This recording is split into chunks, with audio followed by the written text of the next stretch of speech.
ને બંધાણા અને પછી હાજે જેસલ આવ્યા. તોરલ તૈયાર થઈને નીકળ્યા.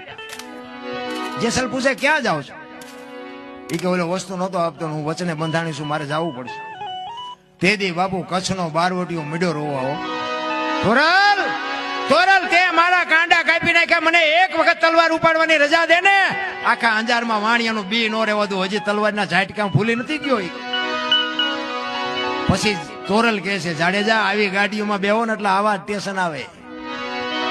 એના બાપની તાકાત નથી, તમે શું કામ ને ઉતાવળા થાવ છો?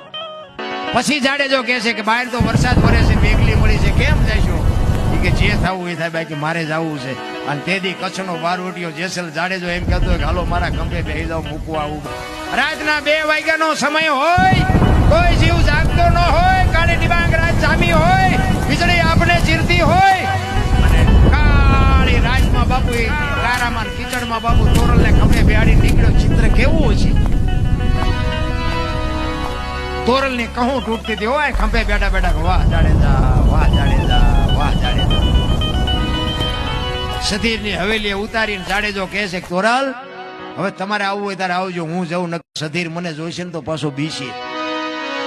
અને જાડેજો હાલતો થયો ને, તોરલના મોઢામાંથી વાણી નીકળી, સુજા અને સુલક્ષણા તારા હાડમાં નો આવી હલકી વાત. આવા નરને કેમ મોડા મળીએ જાય, મારે સરગાપુરનો સાથ. જાડેજા તે તો મને આ દુનિયામાં ઉજળી કરી દીધી.